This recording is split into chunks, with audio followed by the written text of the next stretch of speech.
Hello, before we start, make sure to subscribe to this channel and hit the notification bell to receive updates when we upload new videos.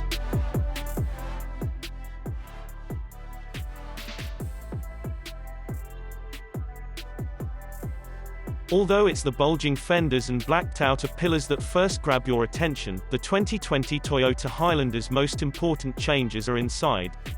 Whether Highlandering to you means commuting to work, carpooling to school, or something wildly different, the interior is where you'll spend your time.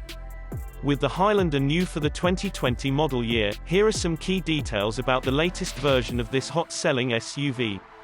The 2020 Toyota Highlander seats 7 or 8, depending on trim.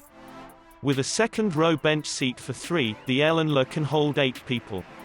The XLE and Limited seat 7 or 8 depending on whether the Highlander is equipped with second-row captain's chairs, and the high-end Platinum only comes with the captain's chairs and a 7-passenger seating capacity. While climbing back to the third row, we found access and space back there to be average, and the floor was a little high. Although more spacious 3-row SUVs exist, fewer as short, and thus, as easy to park, as the Highlander. If you're seeking maximum space, however, consider other SUVs, or a minivan. The Highlander's second-row seats are flexible, though there's no way to tilt and fold down the seats if you have a car seat installed. Nevertheless, the sides of the seats have easily accessible controls to recline the backrest, fold the backrest down entirely, and shift the seat forward so the third row has more room. For the 2020 Highlander, the second-row seats can move 1.2 inches farther forward than before. There's also a latch on the top of the seats to help move them out of the way. The 2020 Highlander's cargo capacity is improved from the last generation model, though it's still far from class-leading. You'll find 16.0 cubic feet of space with the third-row seats in place, 48.4 cubic feet of space with the third-row seats folded down, and 84.3 cubic feet of space behind the front seats.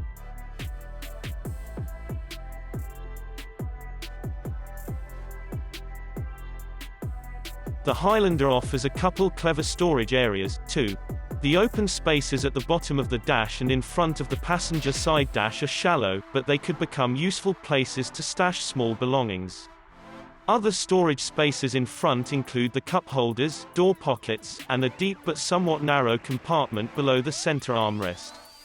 If Qi wireless charging is of interest, be sure to check whether your phone fits the tray. The 12.3-inch touchscreen that's optional on the Limited and standard on Platinum is great.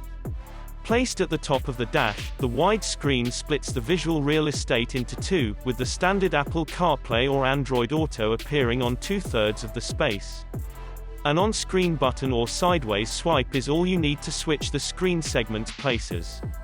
Most Highlanders will have an 8.0-inch touchscreen, and unlike the last-gen model that had haptic feedback buttons on both sides of the screen, this one has real, slim buttons. A couple other interior negatives: the silver trim on the top of the enormous 12.3-inch touchscreen reflects a little on the windshield, and the 2 second-row USB ports are located at the very bottom of the back of the center console. It's great that they charge at 2.1 amps, but the placement could be better.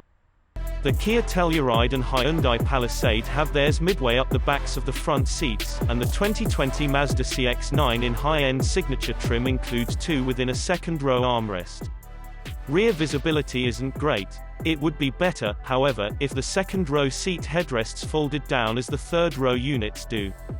On the high end of the 3-row mainstream SUV segment, the Highlander does a much better job of justifying its near-luxury positioning than the last-gen model. A couple competitors execute their upscale-ish SUVs more convincingly, however, and at a lower price. But if the Kia Telluride and Hyundai Palisade aren't for you, let's consider the positives of 2020 Highlanders with prices approaching $50,000. The new Highlander interior has definitely improved. Owners will appreciate the additional tech and extra cargo space, even if the overall package and the way it drives hasn't changed much. The Toyota's best feature isn't in the interior at all, but under the hood. As we suggested in our 2020 Highlander reviews, the hybrid model may not be perfect, but it's especially compelling.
Thank you for watching, and don't forget to like, subscribe, and share this video. Subscribe to Auto TV.